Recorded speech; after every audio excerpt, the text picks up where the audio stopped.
Ambati silks Kanchipuram sorry store now in Vijayawada. Exclusive పట్టు saris, సల్వాస్ and lehengas. దేశం మొత్తం ఇకపై అణు విద్యుత్ పైన నడవబోతుందా?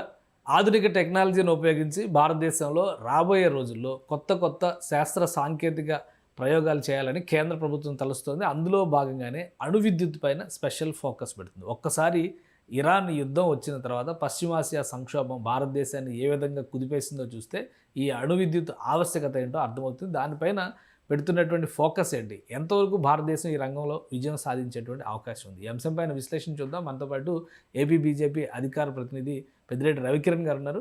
రవికిరణ్ గారు నమస్తే. సార్ కేశవ్ గారు, మీకు సుమ టీవీ వీక్షకులందరికీ నమస్కారం అండి. రవికిరణ్ గారు, ఇప్పుడున్న పరిస్థితుల్లో విద్యుత్ సంక్షోభం, ఫ్యూయల్, ముఖ్యంగా ఫాజిల్ ఫ్యూయల్స్, ఈ శిలాజ ఇంధనాలుగా వస్తున్నటువంటి వాటిపైన యుద్ధం వచ్చిన ఎఫెక్ట్, తర్వాత పరిణామాలు, ఇవన్నీ చూస్తే అందరిలో ఒక ఆందోళన ఉంది. ఎప్పుడైనా అంటే ఈ ప్రపంచంతో సంబంధం లేకుండా మన దేశం మనం ప్రశాంతంగా బతకొచ్చు అనుకోవడానికి అవకాశం లేదు, అన్నీ ఇంటర్లింక్డ్. సో ఏంటి మన ఇంధన రంగంలో కానీ విద్యుత్ రంగంలో కానీ భవిష్యత్తు ఏంటి, ఏ విధంగా ఉండబోతుంది? సార్ కేశవ్ గారు, భారతదేశ అణు శాస్త్ర సాంకేతిక రంగంలో మొన్న ఏప్రిల్ 6వ తారీఖు 2026న ఒక అద్భుతాన్ని, ఒక సువర్ణాక్షరాలతో లిఖించదగినటువంటి ఒక అద్భుతమైన రోజుగా భారతీయులు మనమందరం చెప్పుకోవాలండి. ఓకే. ఎందుకంటే ఇప్పుడు ఉదాహరణకు ఇప్పుడు మన సమ్మర్ లో ఉన్నామండి, మనకు పవర్ కట్స్ ఉన్నాయి, అలాగే యూనిట్ కూడా 5 రూపాయలు 6 రూపాయలు ఉంటుంది. ఫర్ సపోజ్ మనకు పవర్ కట్టే లేదు, యూనిట్ కూడా రూపాయన్నరకే, నువ్వు ఎంత వాడుకుంటే అంత వాడుకో. అలాగే ఇండస్ట్రీస్ కూడా నీకు ఎంత కావాలంటే అంత, యూనిట్ రూపాయి ప్రతి రూపాయన్నరే నీకు అంటే ఎలా ఉంటుంది చెప్పండి? అద్భుతంగా దేశం అభివృద్ధి చెందుతుంది కదా. ఇండస్ట్రీస్, బోల్డ్ ఇండస్ట్రీస్, నీకు పవర్ నీకు ఎంత కావాలంటే అంత వాడుకో. అక్షయ పాత్ర లాగా ఒక విద్యుత్ అక్షయ పాత్ర అంటే ఒక దాంట్లో ఒక మనం ఏదైనా పోసి పాయసం ఏదైనా పోసి వాళ్ళకి ఇస్తా ఉంటే అది తరగనే తరగదు, అలాగే ఉంటది, ఎంత పోసినా తరగదు. అలాగే విద్యుత్, అణు విద్యుత్ కూడా నీకు తరగనంత అణు విద్యుత్ నీ చేతుల్లో ఉంటే ఎంత అద్భుతంగా ఉంటది. అలాంటి అద్భుతమైన రోజు భారతదేశంలో ఆవిష్కరింపబడటానికి ఇంకొక్క అడుగు దూరంలో మాత్రమే ఉన్నాం. మొన్న ఏప్రిల్ 6వ తారీఖు ఒక ఆ అడుగుకి గట్టి పునాది పడింది. ఇంకొక స్టెప్ మాత్రమే, మా అయితే ఒక 10 ఏళ్లలో మనం ఆ స్థాయి చేరుకుంటాం. ఇప్పుడు ఈ రోజు కేశవ్ గారు, మనకు విద్యుత్ కావాలంటే బొగ్గు మండించేసి, ఇప్పుడు మనకు విజయవాడలో కావచ్చు, లేకపోతే వేరే రామగుండం కావచ్చు, బొగ్గును తీసుకొస్తున్నాం భూగర్భం నుంచి, దాన్ని మండించి దాని నుంచి విద్యుత్ చేస్తున్నాం. అలాగే జల విద్యుత్, డ్యాములు కడుతున్నాం, వాటర్ నుంచి తీసుకొస్తున్నాం. అలాగే సోలార్ ఉంది, అలాగే మనకి విండ్ ఉంది. ఇప్పుడు బొగ్గు ఆధారిత పరిశ్రమల వల్ల ఏమవుతుందంటే మొత్తం విపరీతమైన కాలుష్యం అవుతుంది కదా. అలాగే భూలో ఉన్నటువంటి గనులన్నీ తువ్వేస్తున్నాం కదా, దీనివల్ల పర్యావరణానికి ముప్పు వాటిల్తుంది కదా. అలాగే డ్యాములు, వాటర్ పెద్ద పెద్ద డ్యాములు కట్టడం వలన అనేకమైనటువంటి ఎకరాలు మునిగిపోతున్నాయి, అలాగే ఇబ్బందులు కూడా ఉన్నాయి. సో ఇటువంటి ఏ ఇబ్బందులు లేకుండా అణు విద్యుత్ అన్నది ఎటువంటి కాలుష్యం లేకుండా చక్కగా మనకి జనరేట్ చేసేది అణు విద్యుత్. అయితే అణు విద్యుత్కి కావాల్సినటువంటి ముడి పదార్థము యురేనియం 238 కేశవ్ గారు. అయితే దీన్ని యురేనియం 238 నిల్వలు భారతదేశంలో అతి స్వల్పం, 1% అటు ఇటుగా అంతే ప్రపంచంలో పోలిస్తే. మనం ఈ యొక్క ఇంధనాన్ని ఈ America, Russia, Canada, Kazakhstan, Australia ఇటువంటి దేశాలు దిగుమతి చేసుకుంటున్నాం. ఇప్పుడు మన భారతదేశంలో 22 అణు విద్యుత్ కర్మాగారాలు ఉన్నాయి. అయితే దీనికి ఇంధనాన్ని ఆయా దేశాల నుంచి తెచ్చుకుంటున్నాం. అయితే దీనివల్ల సమస్య ఏమొస్తుందంటే, ఆయా దేశాలు ఆపేశారనుకోండి ఇంధనం, మనకి ఇంకా పవర్ జనరేషన్ జరగదు అక్కడ. మన దేశంలో ఈ రోజు 22 ఈ అణు విద్యుత్ కర్మాగారాలు ఉన్నాయి. అయితే దీన్ని మనకు భారతదేశంలో అత్యధికంగా ఉంది థోరియం నిల్వలు ఉన్నాయి. సో అందుకనే 1950 దశకంలో భారతదేశ అణు రంగానికి పితామహుడు అయినటువంటి హోమీ బాబా గారు ఒక 3 దశల విధానాన్ని ఆవిష్కరించారు. మొదటి దశ ఏంటంటే, ఏదైతే మనం ఇప్పుడున్నటువంటి న్యూక్లియర్ రియాక్టర్స్, అణు విద్యుత్ కేంద్రాలు ఉన్నాయి చూసారా, దానికి ఇంధనం U38 బయట దిగుమతి చేసుకుంటాం, తీసుకుని విద్యుత్ తయారు చేస్తాం. విద్యుత్తుతో పాటు వ్యర్థాలుగా ప్లూటోనియం వస్తుంది. ఆ ప్లూటోనియం మనం జాగ్రత్త చేసుకోవాలి. ఆ ప్లూటోనియం రేడియో యాక్టివ్, దానివల్ల ఇబ్బందులు అవుతాయి. ఇప్పుడు దశ 2 ఏంటంటే, స్టేజ్ 2 వాళ్ళు చెప్పింది ఏంటంటే, ఈ ప్లూటోనియం ని మళ్ళీ యురేనియం 238 తో దాన్ని కలుపుతాం.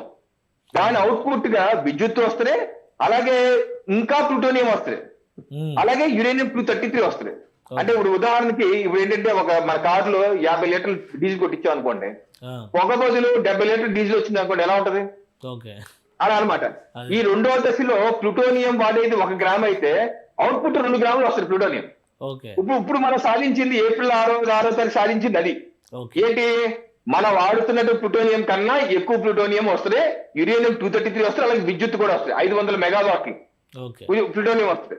అలాగే దీనికి యురేనియం 238 కూడా మనం కొంత దిగుమతి చేసి వాడుకోవాలి. అయితే మూడో దశ అత్యంత ఇంపార్టెంట్ ఏంటంటే థోరియం ని ఏదైతే రెండో దశలో అవుట్పుట్ గా వచ్చినటువంటి వ్యర్థంగా వచ్చినటువంటి యురేనియం 233ని థోరియంతో కలుపుతారు. థోరియంతో కలిపితే అప్పుడు అది విద్యుత్, చాలా విద్యుత్ వస్తుంది, అలాగే వ్యర్థాలుగా మళ్ళీ యురేనియం 233 వస్తుంది. అంటే ఆ వ్యర్థంగా వచ్చిన యురేనియం 233 మళ్ళీ థోరియంతో కలుపుతాం, మళ్ళీ వ్యర్థంగా యురేనియం 233, అలా సైకిల్ కి వెళ్తాయండి, ఒక చైన్ కి వెళ్ళిపోతా ఉంటది. దీనిలో గొప్పతనం ఏంటంటే థోరియం నిల్వలు భారతదేశంలో ఎప్పుడు ముప్పటిగా 25% ప్రపంచంలో ఉన్న థోరియం భారతదేశంలో ఉన్నాయి. కాకినాడ సముద్ర తీరంలో ఉన్నాయి, విశాఖ తీరంలో ఉన్నాయి, కేరళ తీరంలో ఉన్నాయి, ఒడిశా సముద్ర తీరంలో ఉన్నాయి. మనకు కావాల్సిన థోరియం ఉంది, ఎవరి మీద ఆధారపడలేదు. అందుకని ఆ మూడవ దశ చేరుకుంటే స్వయం సమృద్ధ భారతం, స్వయం సమృద్ధి కానీ ఒక భయం, ఎంత విద్యుత్ కావాలంటే అంత విద్యుత్ మనం ప్రొడ్యూస్ చేసుకోవచ్చు. అణు విద్యుత్ అన్నా కానీ, యురేనియం అన్నా కానీ, యురేనియం ఎక్స్కవేషన్స్ అన్నా కానీ ఒక రకమైనటువంటి భయం ఉంది, ఆందోళన ఉంది, రేడియేషన్ ప్రాబ్లమ్స్ ఉంటాయని చెప్పనే వ్యతిరేకతలు ఉన్నాయి. అణు విద్యుత్ విషయంలో అటువంటి ప్రతికూలతలు ఏమి లేవంటారా? అంటే థోరియం కి దానికి ఉన్నటువంటి ప్రతికూలత చాలా తక్కువ అండి, అతి స్వల్పం. థోరియం ఏదైతే మూడో దశ చెప్పని చూసారా, మూడో దశలో వాడేది ఆ యొక్క థోరియము యురేనియం 233 వాడతారు. ఇది అంత రేడియో యాక్టివ్ కాదు, ఇది లిమిటెడ్. అలాగే విద్యుత్ కూడా ఎక్కువ వస్తుంది. సో ఎప్పుడైతే ఆ థర్డ్ స్టేజ్ కి వెళ్ళిపోతామో ఆ యొక్క ఆటోమోడ్ డ్రైవింగ్ ఎలా ఉంటుందో దాని పని చేసుకుంటుంది కదా, అలాగే ఒక్కసారి అది థోరియం రియాక్టర్ ఇప్పుడు మనం కనుక్కోవాలి, ఆవిష్కరణ చేయాలి. దానికి కొంత 5 ఏళ్ళు పట్టొచ్చు, 10 ఏళ్ళు పట్టొచ్చు. ఆవిష్కరణ జరిగిపోతే అటువంటి థోరియం రియాక్టర్స్ భారతదేశం నలుమూలలో పెట్టుకోవచ్చు. ఎంత విద్యుత్ కాలం ఒక్కసారి పెడితే ఒక 200 ఏళ్ళు 300 ఏళ్ళు తిరుగుతూనే ఉంటది. అలా ఎవరు చూడక తిరుగుతూనే ఉంటది. సేఫ్టీ కూడా ఎక్కువే అనమాట. సో అందుకని థోరియం నిల్వలు కూడా మనకి ఎక్కువ ఉన్నాయి.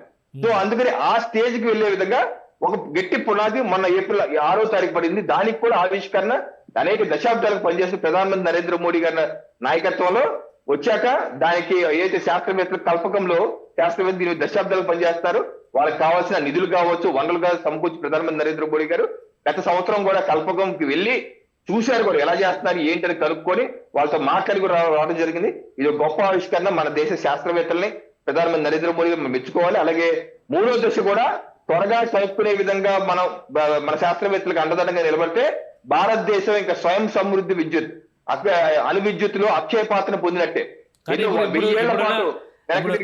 ఇప్పుడున్న పరిస్థితుల్లో గ్రీన్ హైడ్రోజన్ అంటారు, గ్రీన్ అమోనియా అంటారు, ఇలా కొత్త కొత్త ఎనర్జీ సోర్సెస్ వస్తున్నాయి. విండ్ పవర్, సోలార్ పవర్, వీటన్నిటిని ఉపయోగిస్తున్నారు.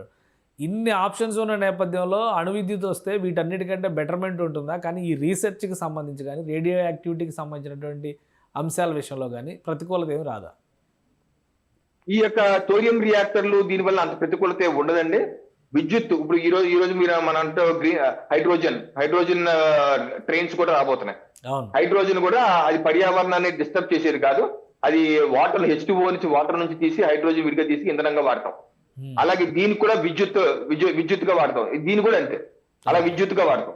మనకి ఒక దేశం ముందుకు వెళ్ళాలి, అభివృద్ధి చెందాలి అంటే ఆ దేశానికి కావాల్సింది ముందు ఇంధన భద్రత కావాలి. మనకి ఇంధన భద్రత లేదనుకోండి అభివృద్ధి ఏ రకంగా సాధించగలుగుతాం? అది ఇంపాసిబుల్ కదా.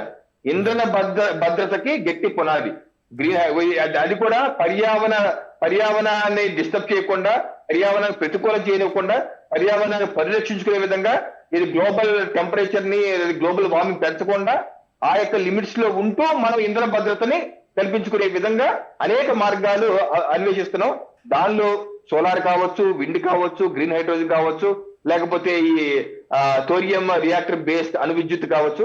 ఇవన్నీ ఏదైతే మనం శాస్త్ర సాంకేతిక రంగాల్లో ముందుకు వెళ్తున్నామో ఆ రకంగా ఈ యొక్క కొత్త ఆవిష్కరణ అణు విద్యుత్తులో ఏది కొత్త ఆవిష్కరణ చేశారో మరో మూడో దశ గట్టి అడుగు తొందరగా ఆవిష్కరణ చేస్తే ఇంకా ఇదేంటి భారతదేశం సాధించిన ఈ విజయం అండి, స్టేజ్ 2 విజయం. ఏదో ప్రపంచంలో రష్యా తప్పితే ఇంకెవరు సాధించలేదు.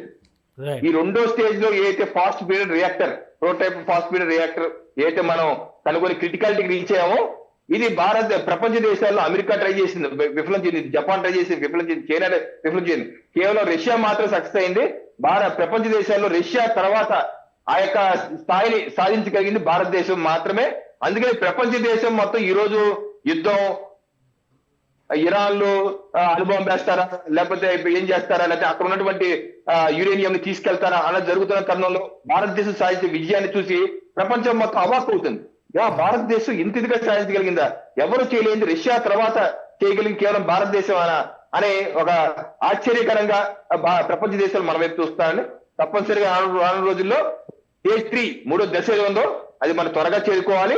తద్వారా భారతదేశం 2047 కల్లా సుసంపన్నమైన దేశం, స్వయం సమృద్ధమైన దేశం, వికసిత సంకల్ప యాత్రతో మనం ఏదైతే ముందుకెళ్తాం అది సాకారం చేయడానికి ఇది ఒక గట్టి పునాది పడిందండి. రైట్. థ్యాంక్ యూ రవికిరణ్ గారు విశ్లేషణ అందించినందుకు. ఇది అణు విద్యుత్ విషయంలో సాధించినటువంటి ప్రగతి, ముఖ్యంగా కల్పకం అణు విద్యుత్ ప్రాజెక్టులో జరిగినటువంటి ప్రయోగాలు రాబోయేటువంటి రోజుల్లో కొత్త ఆవిష్కరణలకు పునాది కాబోతున్నాయి.